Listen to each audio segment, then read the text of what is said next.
Hi, folks.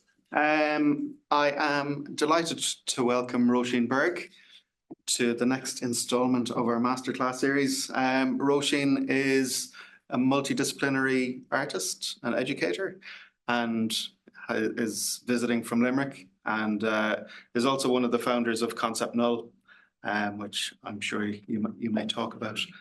So yeah, welcome, Róisín.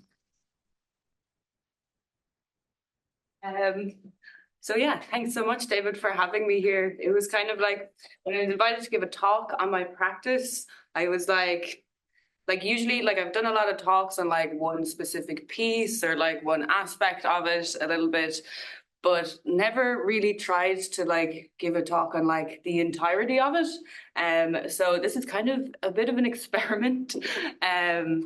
Like in terms of my practice, I am like working with like such a large different amount of media. Like I'm always like switching it up from project to project as well. And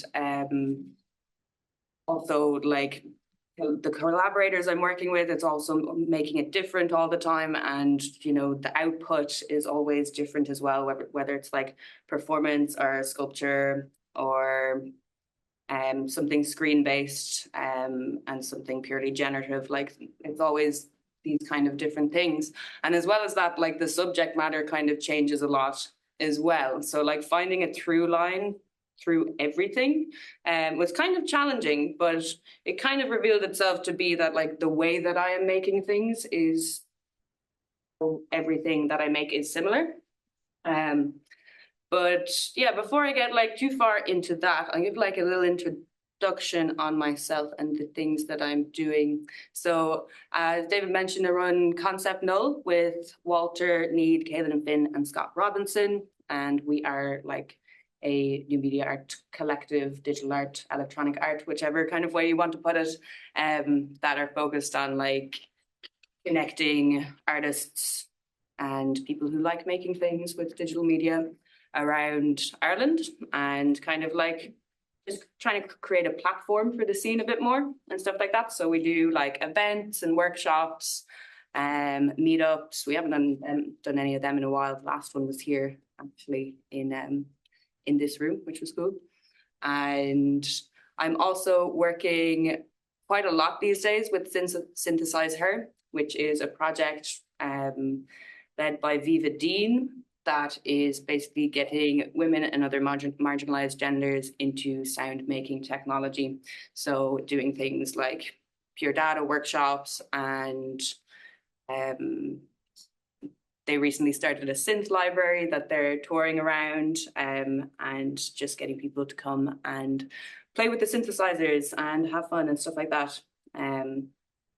So that's kind of become also a big part of what I'm doing as kind of part of my arts practice. As well as that, I'm teaching in the University of Limerick in the computer science department technically, but we're kind of in the weird arty side of the computer science department doing like digital art stuff and electronic music stuff. At the moment, I'm teaching on the interaction and experience design masters, trying to get the designers to kind of make their design practice a bit more experimental and artistic. So that's kind of fun at the moment.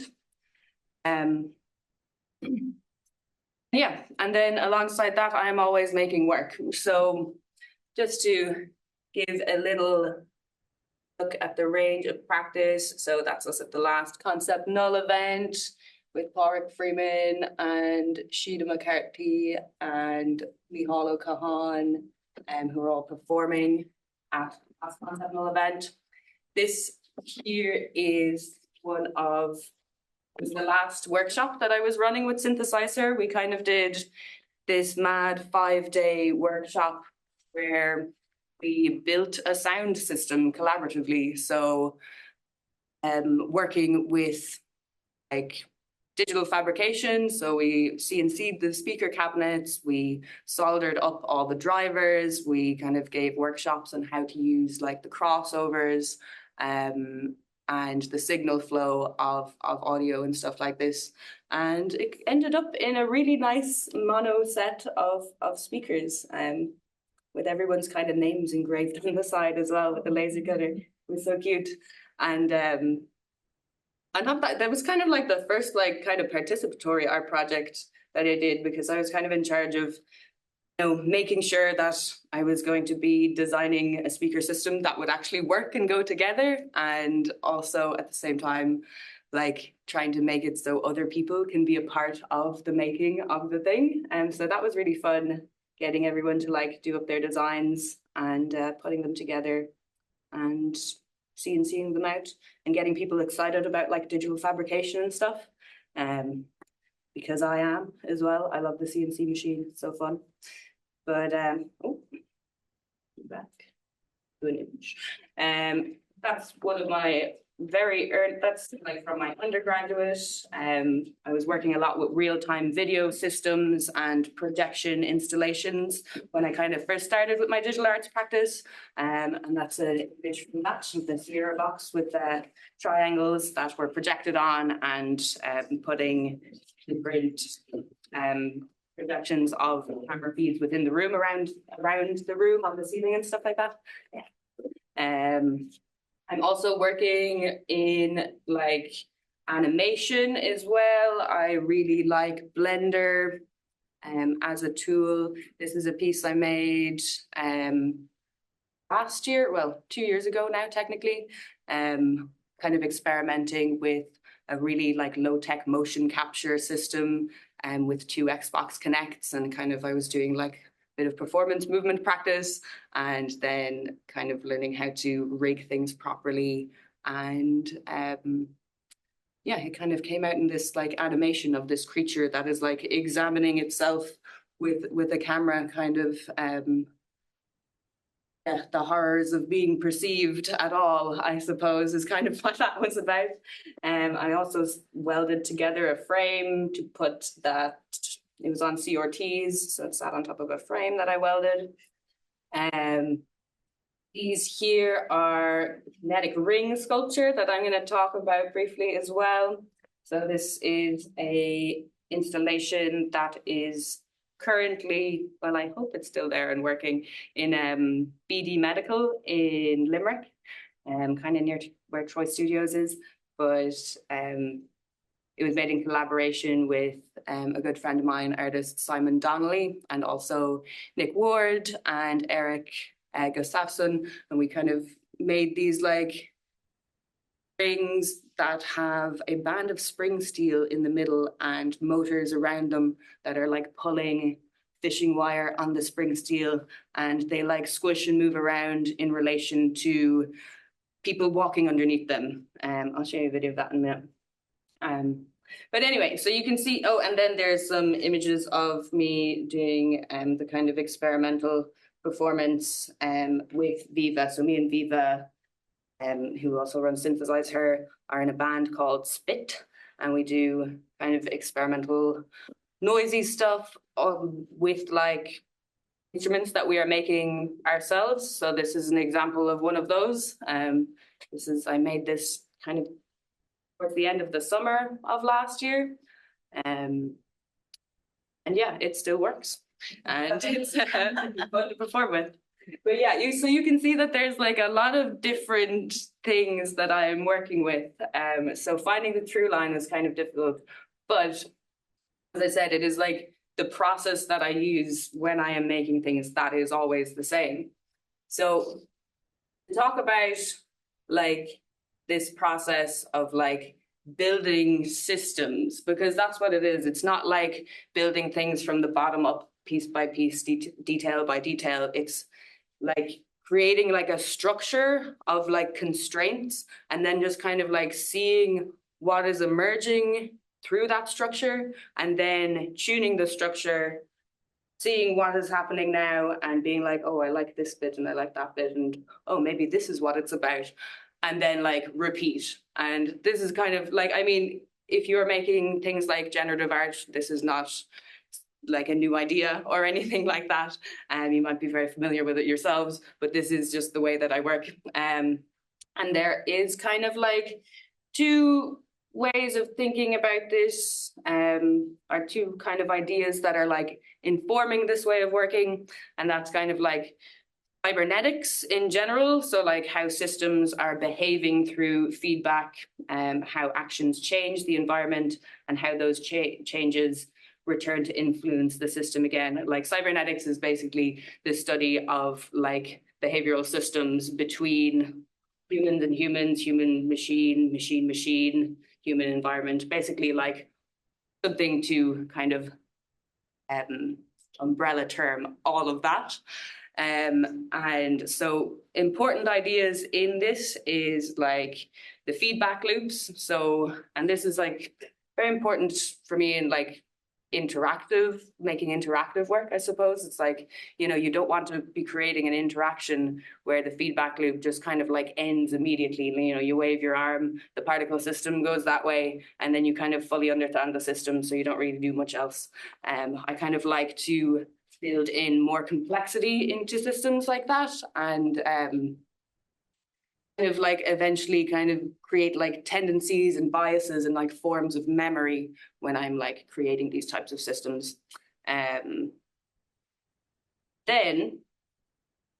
on top of that, like the generative way of working, so like looking at generative and algorithmic systems, which is the kind of designing like rules and constraints and allowing behavior within those rules and constraints to emerge. So like looking at rules rather than outcomes, really like all of the work that I make is such an iterative process. Like in terms of like spanning years with one piece, it's like I'm always going back to it, changing something, especially if it's going to be like exhibited again. I'm like, well, I can't exhibit the same thing, it has to be slightly different again.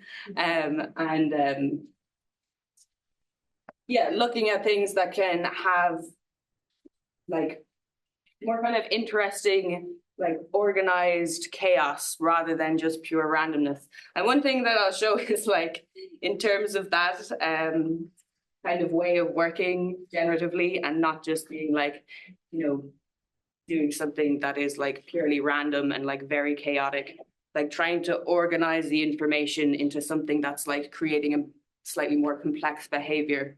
And this complexity curve from the computational beauty of nature, like it's something that I do come back to in terms of like when I'm designing systems, like I don't want it to be super orderly, like something that's, you know, predictable and like highly compressible and stuff like that. But I don't want it to be like way too like random where there's like no pattern at all. Like I like to be able to like wrangle the randomness into somewhere a bit more in the middle, like into some sort of organization that is like giving me a feeling that, I don't know, that the system is having like some sort of like more personality, I suppose. I don't know if personality is the right word, but you kind of know what I mean.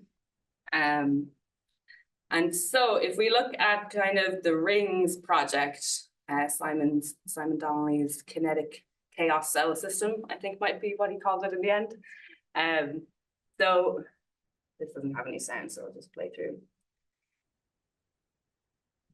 So this as an interactive system was like, it's kind of interesting because it's kind of like in the public art kind of context, where when people hear something is interactive, they kind of want to walk under it and be like, oh, immediately I'm walking over here and over there and the like squishy ring thing is going to follow me. I mean, that we did try to speed it up as much as possible. You can see this video is also very speeded up. There's me and Nick going around being like doing some code and then watching the rings for ages, be like, are they doing the thing they're supposed to do? And so like we were kind of mainly working on the code for the rings. So kind of like the choreography of the movement. So like writing the code that was taking like the camera tracking, just like basic OpenCV stuff, and getting like the speed and direction of a person that's walking under it, and then translating that into movement for the rings. And translating it into the movement was really kind of crazy, because like, I mean, on the big ones, there was 6 motors that were pulling it in different ways. And then on the small ones, it was like 3. So trying to like choreograph the movement of the motors and like working so long with like different like speed interpolation functions and stuff like that to get it to a point where we're like, okay, now it's moving in a way that we are kind of seeing that it is definitely responding to like a memory of somebody walking underneath it. So somebody would walk underneath it and then it would like start to engage, but it would take quite a while before it would all like move in one direction. And we were playing around with like different types of movement, like what happens when they like kind of get a bit of a shock and like move all squish in together first and then move, or what if it's more of a kind of like wave kind of thing where one moves and then all of them follow. But yeah, it was really this iterative process. Like it was during COVID as well that we were working on it. And we were like there so often, like just like sitting there and like uploading the new firmware. It was handy. We used like a Wi-Fi router with like ESP32, so we could update the firmware over the air. Which is definitely very handy if you have a sculpture that is hanging quite high in the ceiling. You don't want to have to go up on a scissors lift and have to plug in to each of them to upload the firmware.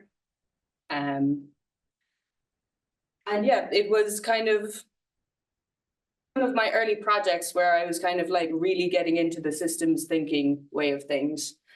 And so,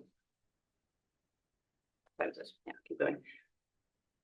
But move on from that, I'm going to spend a good bit of time talking about the system of this project, The Sun Is Not to Be Believed, which is a project I started in 2021 as part of, I did a residency that was called like Creative Pathways.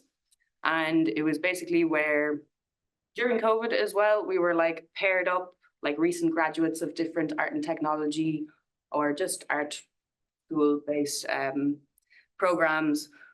We paired up with each other and we made some work and we went and exhibited it in Ludwigsburg in Germany. So I started working with Juliette Carpenter, who is a really brilliant filmic artist from New Zealand. And she is based in Berlin at the moment, but she's making a film in New Zealand at the moment, actually. So anyway, this film is like, it's a algorithmic video edit, basically. Like in terms of the system, that's the best way to describe it. It is an algorithm that like plays around with frame rate and chops up video file into various frames and layers them up and these type of things. So this is different to like the kinetic ring sculpture because this is like a purely autonomous system. It's all like encoded within it. It's mainly a Python script running in Touch Designer. But compared to the rings, that is like, you know, this system that is taking into account interaction and bodies and people in the room and stuff like that. So I can give you a little,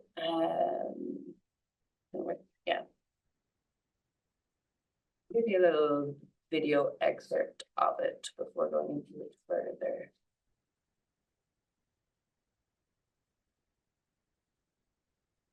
Don't forget the synth, that's going to be noisy.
That's 3 minutes excerpt of it. But basically what this piece started to become about, and we didn't know that's what it was going to be about when we kind of started it, but it became about kind of like exploring memory as a process rather than just memory as like an archive. Um, so yeah, so what happens in it, like you can probably kind of tell a bit from the excerpt, but it goes through these like cycles where the frame rate slows down like 4 times, and when it like hits those dips and it slows down, like different frames are being like remembered in a sense, and being layered over it, and then like the whole thing then will play a number of times, and as that goes on the like memories get weighted, like there's different processes in like forgetting some of the frames as well. And yeah, it just became like a really interesting thing to kind of like this is a piece that I've spent probably the most amount of time with out of like all of my work, because it's been exhibited quite a number of times. Like the first time was in November 2021. And it wasn't running in real time until very recently. So like it was this generative piece that I was like exporting out like the file, because that was just it was just the easier thing to do at the time, because a lot of the time with the different galleries and stuff, I wasn't sure if we were going to have a computer that would be kind of okay with it running generatively. And also I did a good bit of learning in terms of like video compression formats and stuff like this. If you're ever doing some like weird frame, like cutting into different frames of a video and you want it to be fast, hack video is a very good format for that. But yeah, it was in Germany again, it was in Dublin, it was in New Zealand, and more recently then it was in Melbourne in Australia. And this is the first time we had it running generatively, and it was great.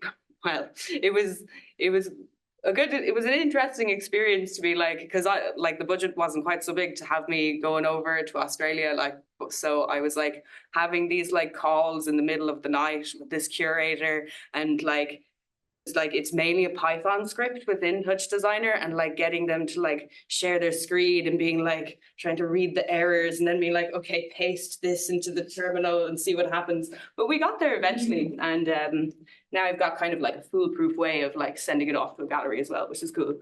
And yeah, there's some stills from it, but I'm going to get into like the sketchbook and kind of show the process and like how it kind of unfolded and stuff like that. So when we were in the residency kind of thing, that kind of weird online residency, we were given like the only like theme we were given was that it was like Beckett-esque, and we were kind of like, okay, so like kind of got kind of like weird relationships with like time and stuff like this. But one of the pieces that like really inspired it was Wad.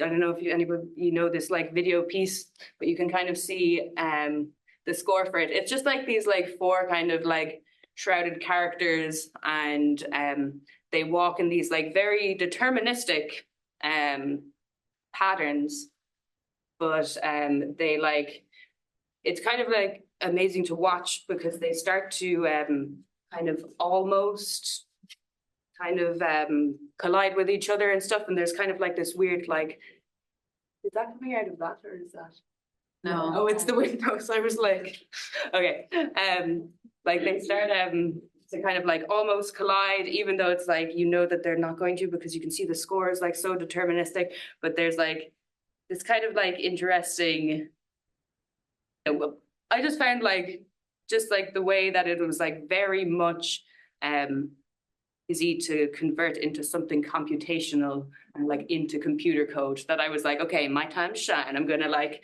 make a program that does something like this. And I was kind of like looking at it in terms of like the cycles and how it gets like more complex as like the next cycle happens and stuff like that. So you can see in like this very messy, like early sketchbook, and just kind of like drawing these cycles of like, so like the frame rate is breaking down, because that's what me and Juliet were interested in as well. We were interested in like, okay, let's really look at like the material of video, and like, first you kind of go to frame rate and you're kind of like, when you break that down, then you ruin the continuous flow of it and the illusion is kind of ruined. So that was kind of interesting, I guess. So we were having like these moments where the frame rate slows down and you were like confronted with like seeing just like, the single frames as images. And then we're like, okay, but something else has to happen. Like we cannot just have this like slowing meditative like frame rate work. We're like, okay, I just kind of started generating like random frames in a max patch when like the frame rate was slowed, and like really basic functions that would be like, okay, the threshold for like memories to happen is like when the frame rate is this slow, and then it's going to get more intense as it gets slower. So like those kind of basic probabilities of like, letting the frames layer over each other and stuff like that. And it kind of like ended up in like this really complex like max patch of just like, and it wasn't working very well in real time either. Like when I was working with it in max MSP, or was jitter in max technically, I suppose. But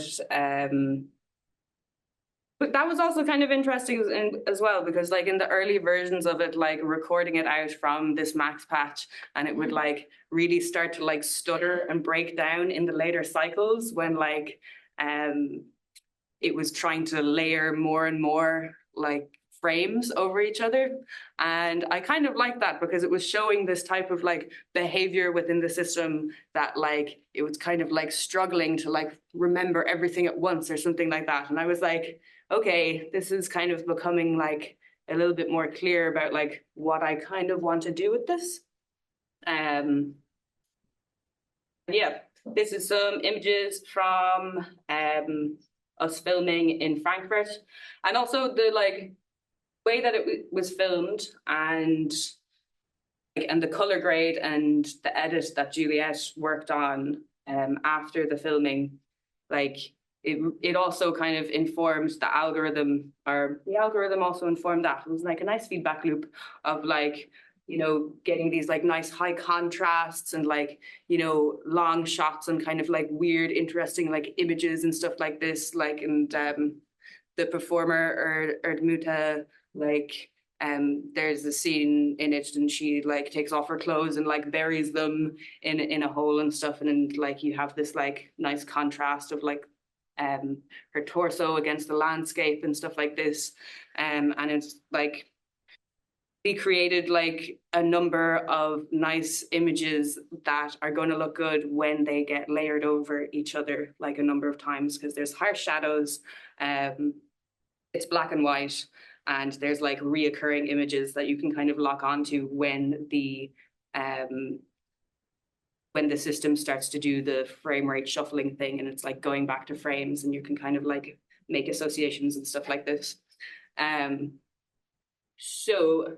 And also it's interesting, like the performer that we had with us for the shoot, like we were out filming in the, how do you say it, like Shreva garden? They're like garden allotments. You see them a lot more in like mainland Europe. They, you don't have a garden, you go out to your garden allotment. But anyway,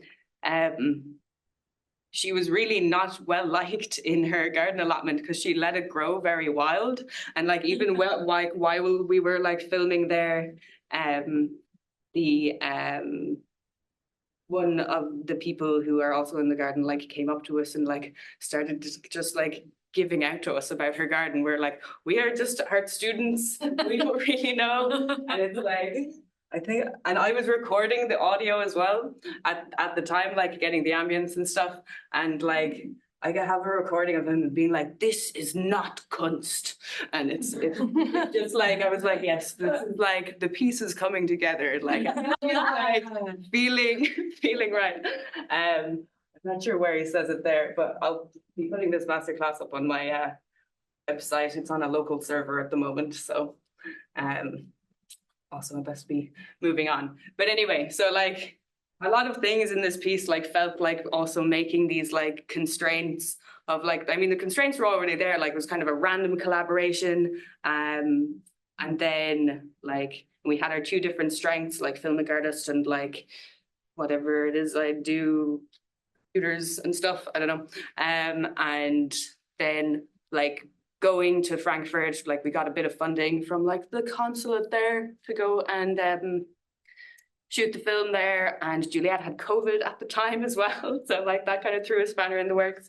But and then just like really quickly, just like making these decisions that were like constraints, like picking Erdmuta as a performer and like picking this location. And yeah, it just like in those constraints, like what the piece was about and stuff really started to emerge, basically.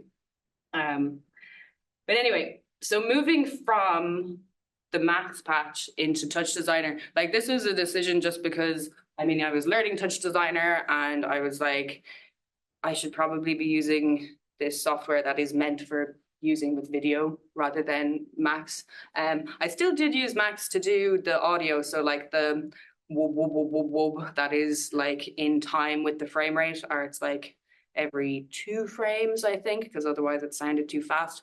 Like that is being sent out of Touch Designer to Max to create a modulating, I think it's just, what do I do?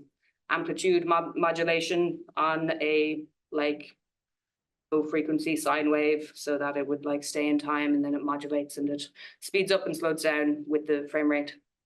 So I have a little video of the Max patch, or the Touch Designer patch rather. And so like how it started to change. So when it was still in Max, I was looking at, rather than randomness, to be using like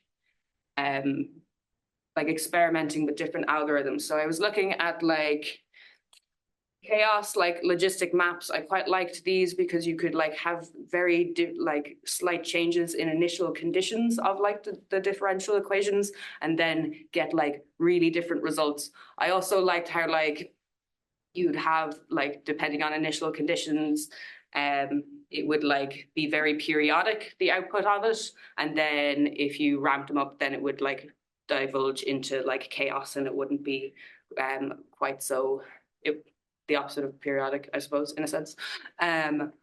But it still like wasn't really like, it was still looking like too deterministic because I'd have to be like really changing things like every time there was a new cycle of it. And it just like, I don't know, it just wasn't really working. I wasn't getting the feeling that it was working. I tried some stuff with like L systems, which are like fractal, like branching structures. So like, you know, you pick a frame and then the reason it picks the new frame is like, you know, based on that kind of fractal thing. But again, it was too repetitive. It was like picking kind of all the same frames. It's kind of interesting, but I wasn't really into it. And so then when I moved into Touch Designer, I ended up using Chaos in a way of like generating like images of chaotic maps. And I would like randomize one of the initial conditions of the equation every time that the piece would like restart, and that would like result in an image like this. And so I was kind of seeing this as like, this is where the memories of the first frames are going to be pulled from. And so I was like, okay, so I've got these like chaos maps. There's something kind of like brainy looking about them. Maybe I'm going to figure out where these like attractor points are, and I'm going to kind of use them as points, or they're going to be like specific frames or specific scenes within the video file that the memories are going to kind of be pulled towards. And the way I did that was I actually used OpenCV contour detection. And I was like, so the contour detection basically takes different points of the contours. These are mapped to frames in the video file. And then these are our first strong memory frames. So these are the frames that are like going to be probably like most returned to as the algorithm runs. But I will play this. So this is the Touch Designer patch. It's got a lot of debugging in the text port. So when it is, I'll make it big there. And there's an awful lot of logic gone into like making it run with like the correct intro. Oh, there's still a thing on that. We don't need that so much. Like making it run with like the correct intro clip to go before each cycle, and like making the sound files like run at the right time, and like all of these type of things. But that's kind of like, there it goes. That's kind of I don't know, that was kind of like secondary. Like I do enjoy problem solving like this, but like kind of experimenting with like the memory functions and stuff like this was like the most fun. So when it's like running for the first time before the frame rate slows down, which is how it works. So first it runs through the video once, and while it's running through the video for the first time, it is generating this chaotic map at the same time with these, it's called a Chirikov map. So I'm have this bit of Python code that is generating those points and putting them out here. And then once it runs through for the first time, so I was kind of like imagining that like while it is running through once for the first time without slowing down, this is when like the memories are being like created. And it ends up basically, once it's finished, it records out that like, I think I've called it a brain map or something, I don't know. And then it uses the OpenCV to detect the contours and give me some points within it that I then map to frames in the video. So you can kind of see this somewhere.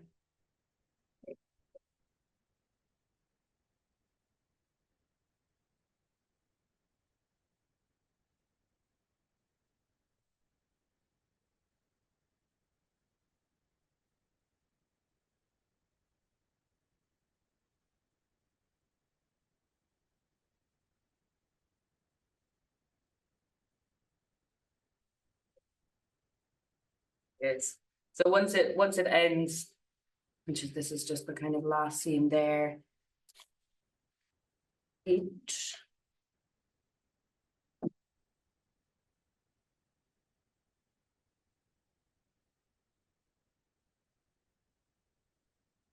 Cycle 0 completed, getting memories, and it plays like the next intro, and then it like saves this as an image, does the contour detection, and then I've got like the start of the like memory frames. And then in the next cycle, so I think I have it to run then like 4 more times on top of this, but this is with the slowing frame rate function. And with the slowing frame rate function, then I'll go into that a bit.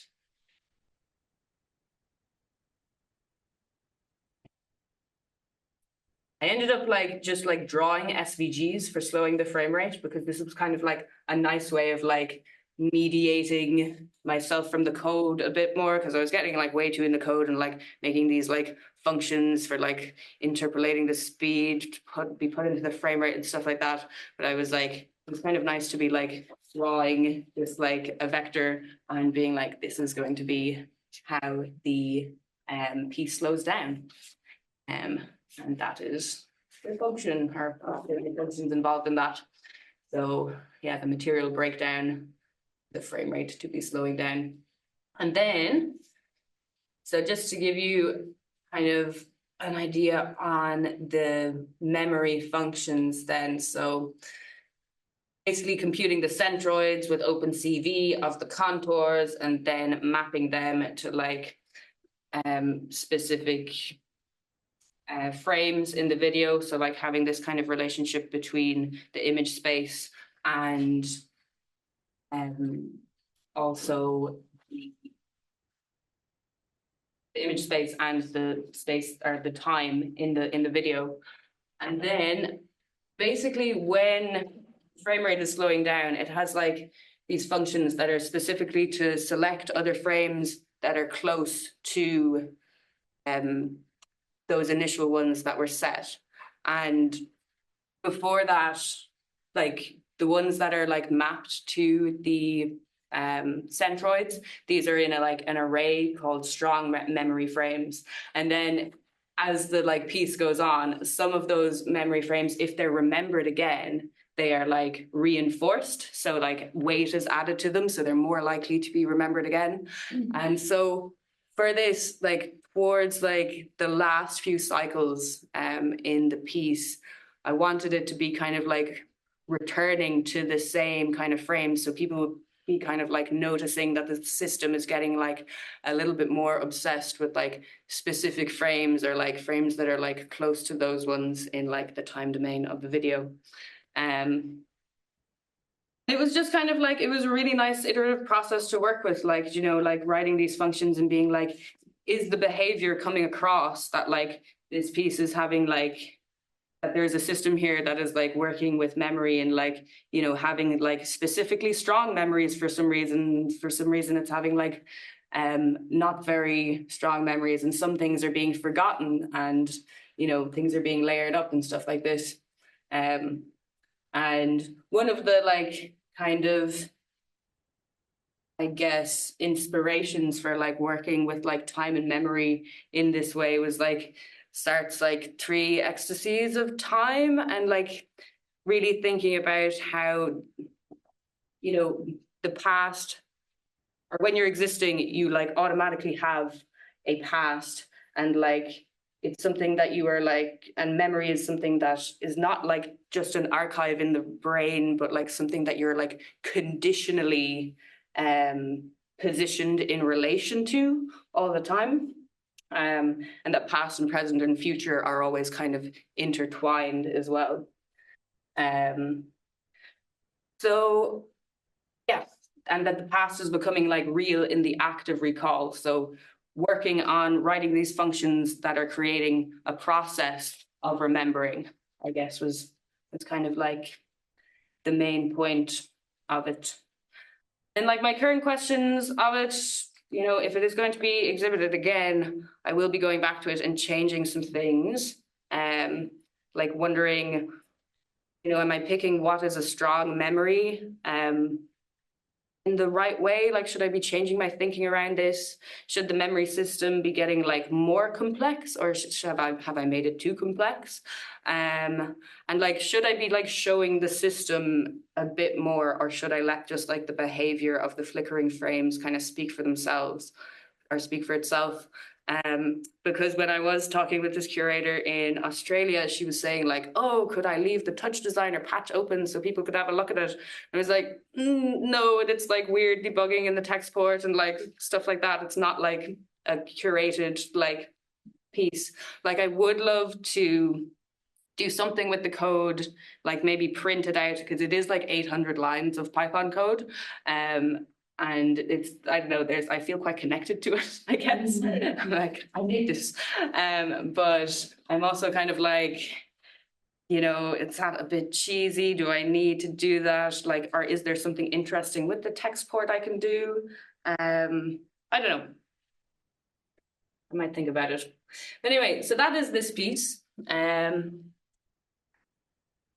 I still got some time, so I'm gonna move on and give you kind of, I have this like work in progress that I'm working on at the moment with a choreographer called Justine Doswell, and we're working with some Marina car text and dancers, and we went in on this bursary together, and we were like, okay, we're gonna make some sort of like generative choreography kind of system.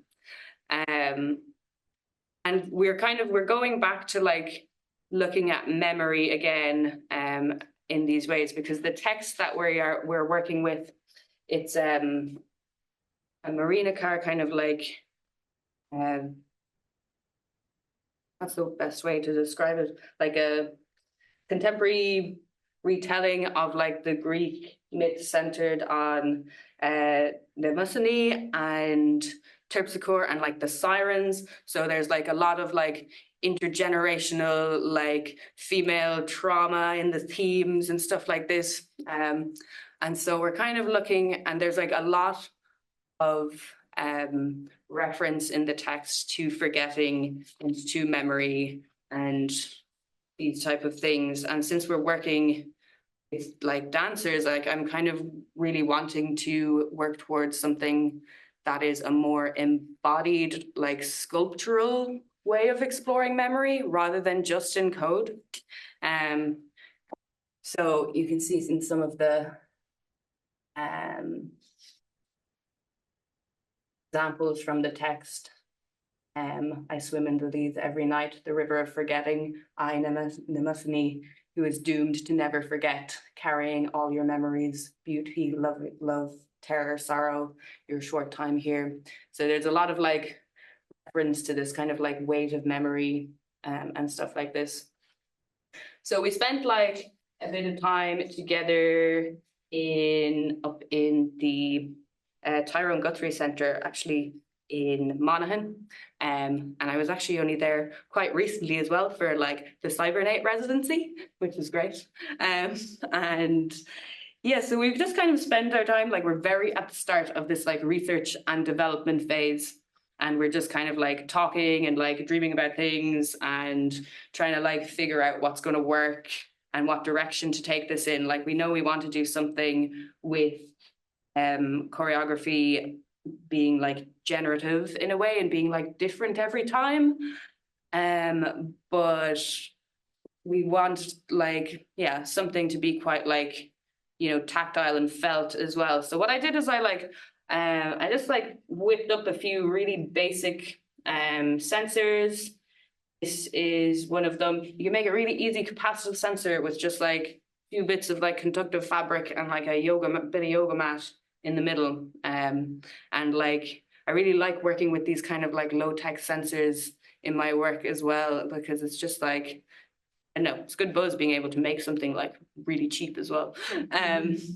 But it's kind of interesting for me to be building like things with electronics that are quite unstable as well, and like looking at how much like drift and like noise that they can have, and like there's something in that that's like quite interesting to me that I know I like to work with in general. So this is one of them. I was just like hooking it up, and then I made like a squishy pressure sensor as well with some memory foam and like velostat, which is like a variable resistor that changes resistance when you squish it, and just like playing with different recordings, using it to kind of like speed up and slow down samples.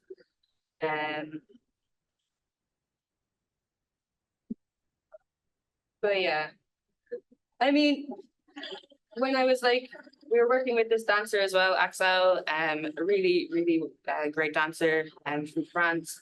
And I was trying to get a sense of like what she would be kind of more drawn to in terms of like sensors to work with, like something kind of tactile. And yeah, like she's kind of into this, but like one that we kind of all like the most is I have this, like, I don't have it in the video, but I actually use it in my synthesizer design as well. It's like conductive rubber cord, so that it's just a variable resistor. It changes resistance when you pull it, and you know you can do anything with changing resistor values, I guess. But the reason that we liked this kind of pulling and tension kind of sensor is because it's, you know, it relates to the text like sculpturally, like so much, like the aesthetics are built in there in terms of like, you know, pulling something to its like absolute like limits, and like that feeling of like fragility and instability, and also like the tension between like performers and stuff like this. It just seemed like it was like the right way to go about things. So at like the start of that, I also was like looking at doing like more generative stuff, with them, like I experimented with putting their choreographical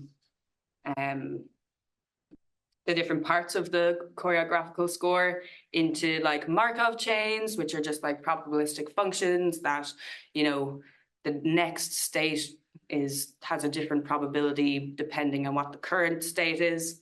It wasn't very interesting. Like, you know, you get like different things out, and for the dancer, like for Axel, it was such a headache as well to be like having to like relearn the steps every time like the algorithm would spit out a new thing. So I kind of ditched that idea fairly quickly, and yeah, moved on to being like, okay, I kind of know what I want to make now. I want to make some sort of like sculpture that we can like attach to the dancers in some way and work with things like tension and like sag in things and stuff like this. So again, I'm at the very start of that as a process, but I have started working with like specifically genetic algorithm to design like the form of this shape, or like, because I'm kind of imagining it like an organ, and I want to like figure out different like tension structures and stuff like this. So that's where I'm at with that, but I don't have anything to show yet. So to just get to the last kind of part of my practice that I'm going to share with you,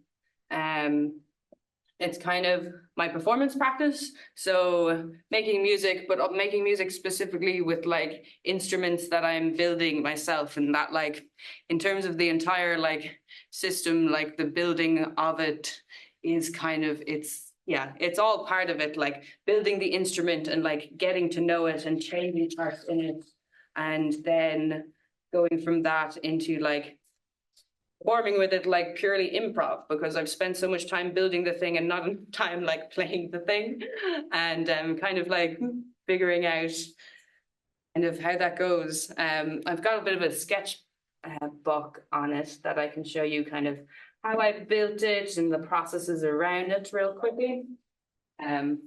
So yeah, I mean, I was very interested in like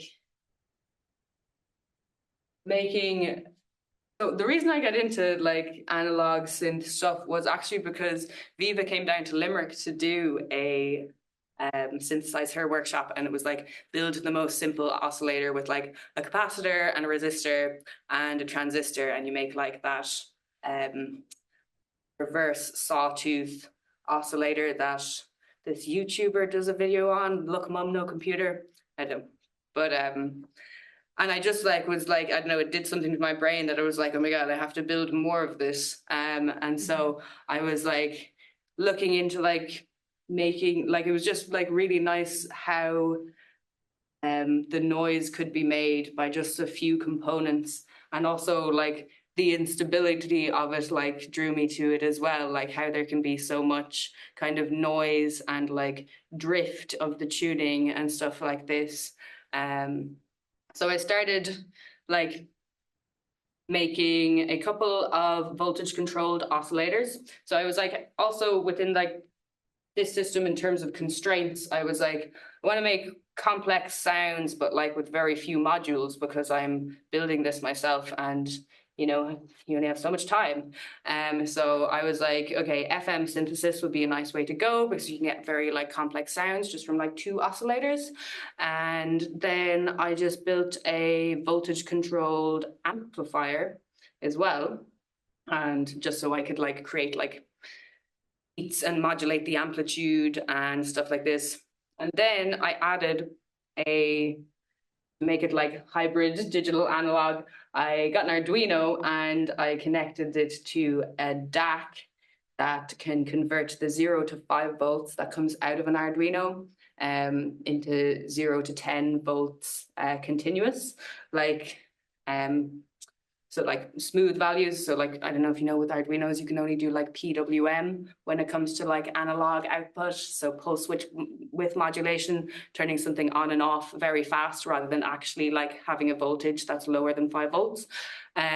So yeah, I got the Arduino and I like coded some like envelope generation into it to like put into the the different control voltage inputs of the oscillators and amplifiers. And like the system is very interesting to me. I'm like kind of wanting to see it as kind of something that I can build every part of myself, and also make it quite sculptural as well. So it's not looking too sculptural right now, but this is actually technically version 2. But like, yeah, like I want to make it a lot more organic looking. I like the kind of like David Cronenberg, like existence kind of aesthetics and stuff like this. Like I started making my own patch cables with just kind of heat shrink that was too big, and then you shrink it over it and it makes it look kind of like an umbilical cord or something. And yeah, and then like in terms of how I'm controlling it as well, like at the moment there is a lot of potentiometers happening. Like I'm not so interested in having something that's like all playable just with potentiometers. So I started like, this is the first kind of more weird controller that I added into it, the conductive rubber cord, and this is like acting like a wave shaper on one of the sine waves, so it can make it kind of sound a little bit different. You can kind of get the like wow wow kind of like sounds from it. And as well with this, since I've like made it myself, like spent quite a huge amount of time with it, just like obviously building the circuits, and then spend a lot of time with an oscilloscope trying to understand the circuits that I have built. And I actually like to perform with the oscilloscope as well. And so this is an oscilloscope from like, where is it? From like the university that I'm working in, and it's like so old. It's from the 90s, but it's like it has quite a nice like feedback loop for me when I'm like playing, because I can like, you know, really like seeing the electrical signals that I have like, you know, I'm generating. And I don't know, it just makes me feel a bit more like connected to the instrument a bit, I guess, to have that visual feedback as well. There is kind of weird patch cables that I'm making. And then in terms of like the design for the top of it as well, like in my first design, I did just do it as basic rectangular modules, but I really hated that. And so I wanted like a way of kind of like organically placing all the different like pots and like modules and inputs and outputs. So I wrote like a little bit of code in processing that just like would generate these like Voronoi noise textures. And I just like generated a few of them and eventually found one I liked. So again, just like creating these constraints, and like I'm going to create something that is like making these shapes that I kind of like, and then eventually I'm going to like get this feeling that like, oh, this is the right one and this is going to work, and then like translating that into a vector file to be laser cut out. That's kind of how this design is at the moment, but it was made like very fast as well. I need to like spend a bit more time with it, and I really hate the kind of laser cut finger joints look of things as well. So yeah, looking at ways to like maybe bring 3D printing into it to give it like more organic shapes and stuff like this. And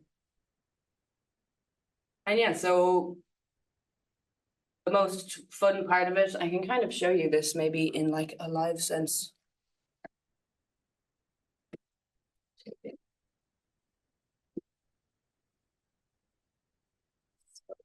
I just send myself this sine wave.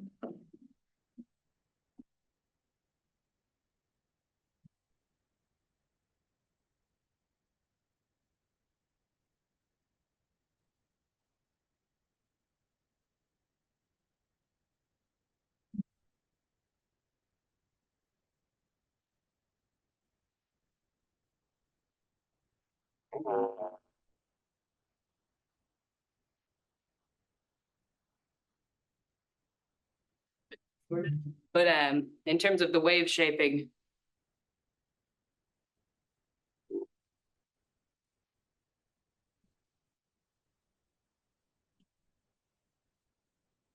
it's kind of like a really nice way to play it. The thing about this is it's like carbon impregnated rubber or whatever. It gets black all over your hands, which would be kind of annoying. But it kind of like opened up this kind of new way of like, okay, now I know the next thing that I am. And this was like literally just, I was messing around with the circuit. I was like, it's usually a trim pot in there that like sets the sine wave to being like a perfect sine wave. And I was like, what if I took that out and put something else in? And I put this in and I was like, okay, this is like actually a really nice way of performing with it. Because like, it's not so much fun performing with like a modular and just being like this and like, yeah, it's not really for me anyway. So my next kind of steps with it are to be just creating more kind of weird controls. Like I want to create more kind of wearable things that I can play with like another person, like when me and Viva are playing together. And also like, yeah, things that I can like plug in from myself into like the patch cables and stuff like this. I think this will be a nice way of like generating control voltage for different aspects of it and stuff like that. And like for now, I'm just going to keep it in the like 2 VCOs, a VCA situation, and with the Arduino kind of thing there as well. Before and like focus on the design before going like nuts with adding more modules. Like I do usually play it with a reverb pedal, just to give it a bit of extra things to play with. I guess everything sounds better when you put it through reverb pedal. And yeah, I'm looking at like working with the Arduino control part of it. Like at the moment, the Arduino control is just having like a few basic like commands that like play specific like sequences of notes or like sequences of envelopes that it's drifting that go into the control voltage, and then I am like literally entering these commands with like the serial monitor on Arduino on my laptop. So I was thinking if it's like connected to serial anyway, maybe I should have, you know, as part of the system, something that is connected to like Visuals and Touch Designer or something like this. But in terms of like the system as like performance then as well, like you can even kind of hear when you just leave it, since it's like, I mean, it is just like breadboards with hot glue on them, keeping it together. And I will be making like nice PCBs that will be part of like the sculptural quality, although I will miss rocking up to a gig with like breadboards with hot glue on them. But like when I'm playing it, like the performance system is very much improvised, and like I'm a lot more listening to like the relationships between different sounds than like starting composition with a specific like sound source idea and stuff like that. Like I really like just tuning the sound like to this one from here. Ooh. Like really finding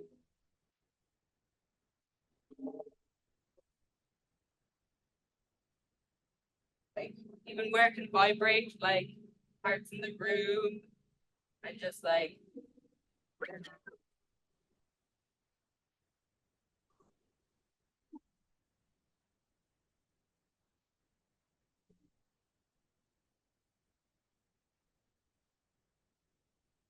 when you can hear the actual like sine waves start to like interact in these different ways. And then like obviously it has its own like drift and stuff that kind of fights me, which I think is kind of fun. But yeah, like I don't know if anybody knows like Callie Malone's music, but this is kind of like some of my favorite type of music, her like organ music, where like she just plays like one note on the organ for so long and then another one, and you can really hear the points where the waves are like starting to interact with each other and stuff like this. And that's kind of like a nice, you know, it is then again like thinking about like relationships between things and between the sounds, rather than just the sounds themselves, which is kind of my core kind of interest here. So yeah, I'm gonna kind of leave some time for questions, and if anybody wants to have a go off the synth as well, you're more than welcome. Like, oh yeah, closing. Why build systems? I like it. And yeah, like it is more expressive than people think. I feel like when I say that I'm like working at the intersection of art and technology, people are expecting me to have this very like cold, minimalist, anti-expressionist like practice, but it's really not like this. Like when I'm like building like the structures of a system and seeing what emerges and like noticing new relationships between things and like playing around with those relationships, it really is like giving me like a gut feeling of like, oh, this is what the work is about, and like, you know, I'm picking this because I feel like this, and it's like I'm connecting the behavior and the relationships to my own experience of like, you know, relationships between me and people, between me and the technology I'm using, and all of this type of thing. So this is I'm doing this. I hope this was somewhat coherent. I know it went like around, but we kind of came back. But yeah, if anyone has any questions.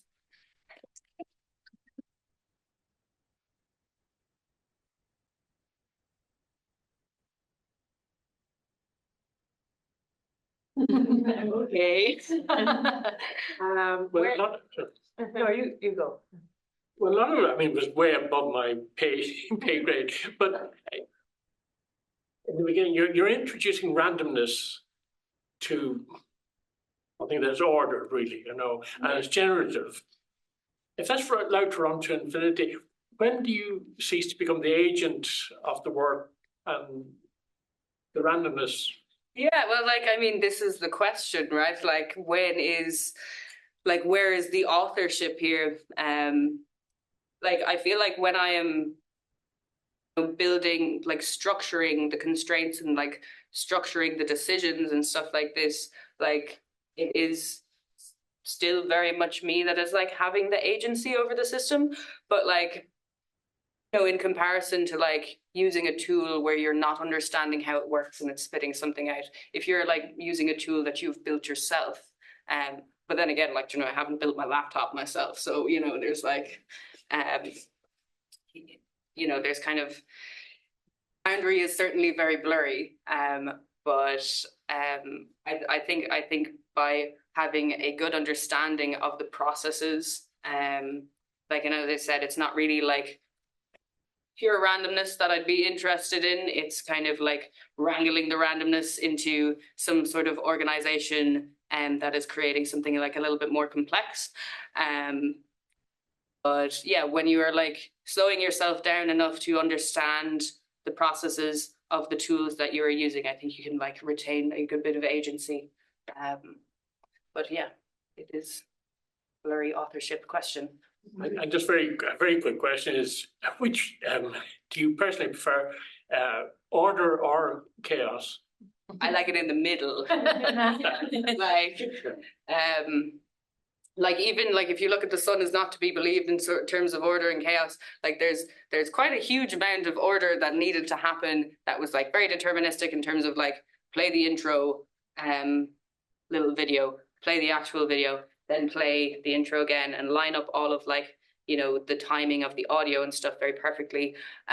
But then like within remembering the frames, it wasn't so interesting to me when it was just pure randomness, but when I could have some sort of tendency towards like weighting the memories and using things like the chaos map, that is going to be like somewhat similar, then like, yeah, having those kind of processes of randomness of like, it's OpenCV taking from the map rather than just like generating a random number. I feel like the mediations of, or like the transformations of the data just like are more interesting to me, I guess.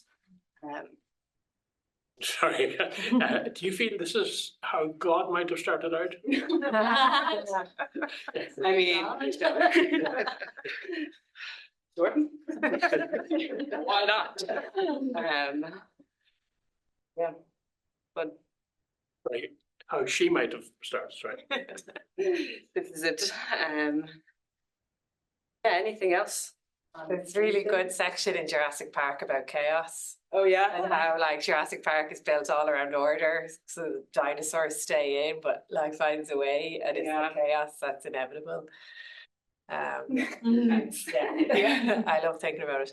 Yeah. Do you have any particular resources or points for like getting started on making synths? Yeah, I have loads. Yeah, so the Thomas Henry designs are what I sketchbook page gone. What I was starting on, but there's also Look Mum No Computer on YouTube is good. Also, what's I that? say, look, Mum, no computer. Yeah. And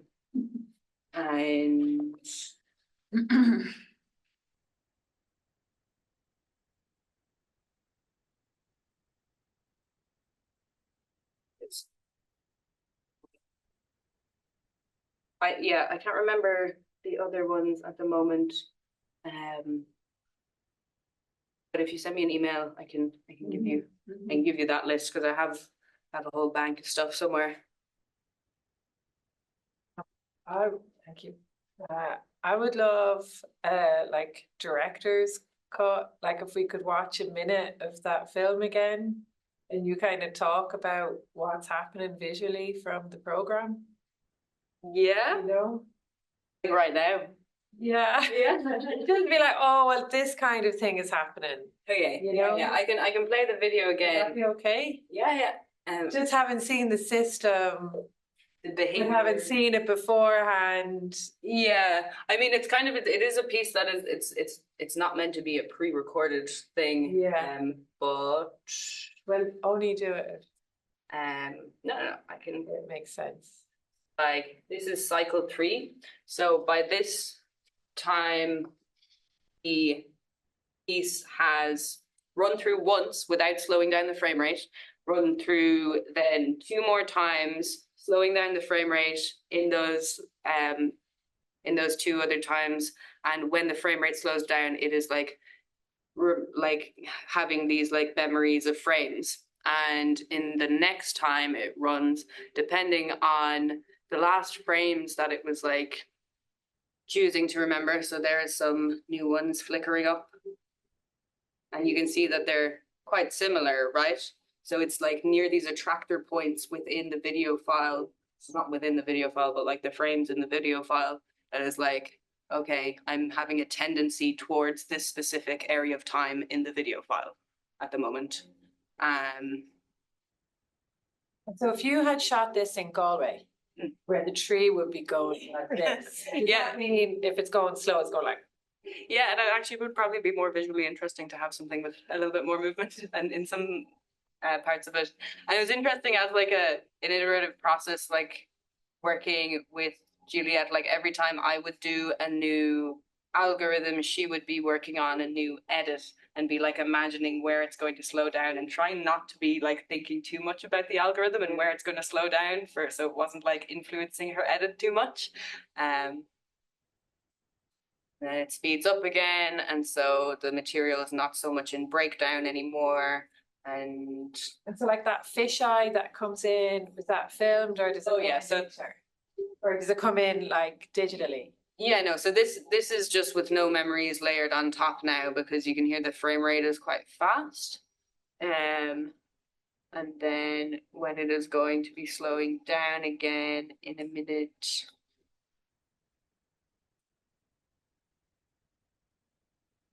Then the kind of temporal fissures, or whatever you want to call them, are allowing like the time to be like rearranged a bit.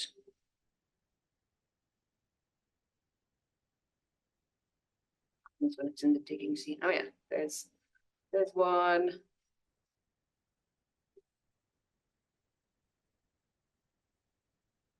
A couple layered over.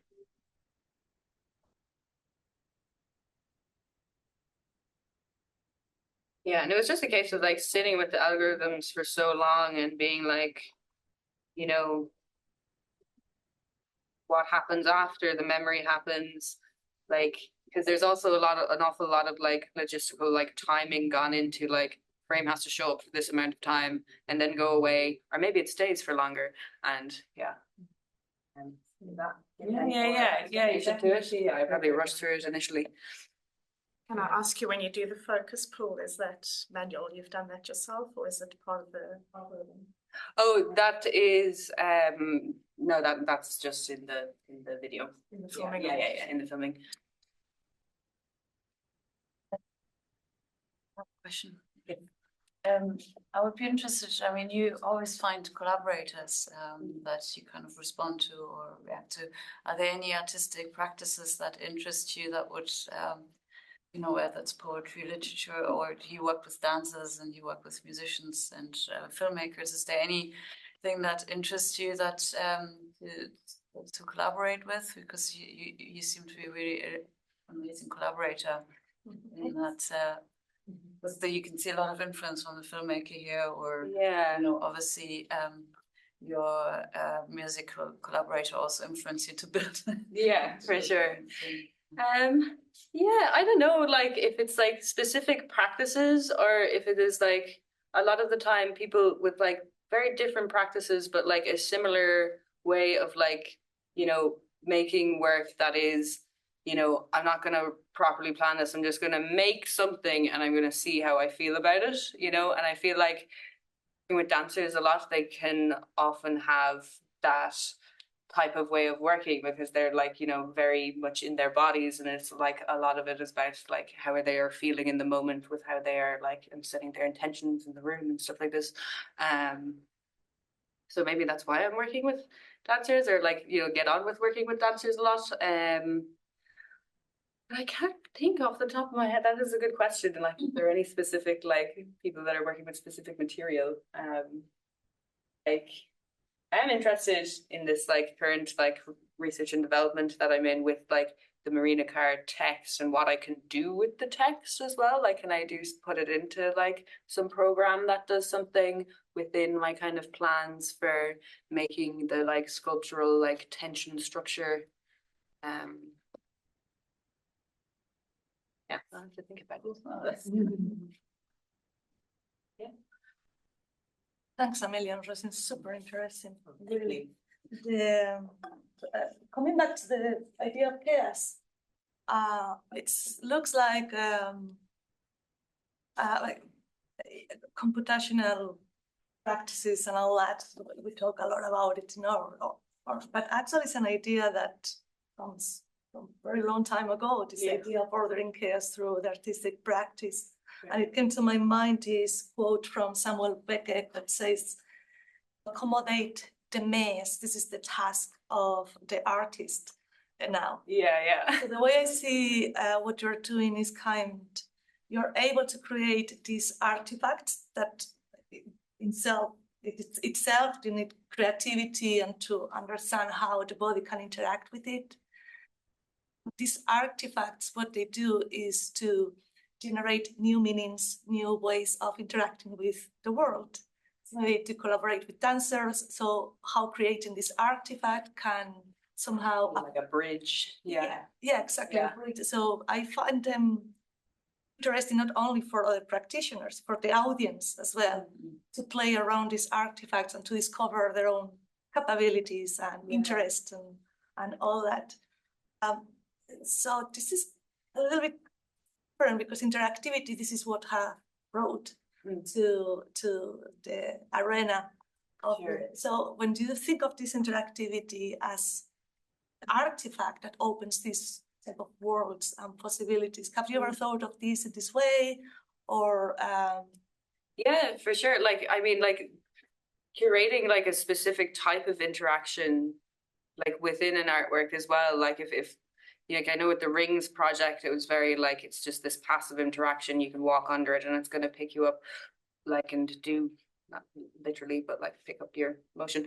And like, but like be about interaction where it has to be a very thought out thing, and like the like aesthetics that can emerge by having somebody interact with technology in a specific way that is new. So like, you know, playing the synth with more kind of soft body kind of, or like soft prosthetic-y kind of things and stuff like that.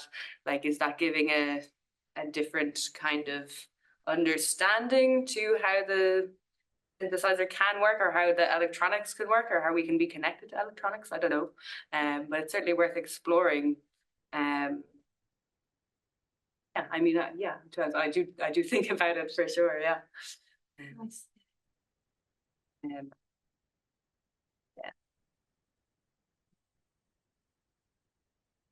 When you're coding an algorithm, like, does it often happen that you make a mistake and it's a happy accident, and then Yeah. the algorithm changes then? For sure, like lots of the time, it's like, and that's why it's still nice to be like doing coding myself rather than just like getting the generative AI to do it. Like, I mean, I do use this as a tool, to an extent. Like, it's great for debugging, and stuff like this. But yeah, you don't get the same kind of experience unless you are like, of like thinking that you understand exactly how this is going to work, and then you put in like a value that's like way wrong or something, and like you get this like weird behavior that is emerging, and you're like, oh cool. But then it can also happen where you do something and your computer like shuts down because you ramped it up so much. But yeah, for sure, that is a nice part of the process. Yeah, we might leave it there. Thanks very much, Róisín. Thank you.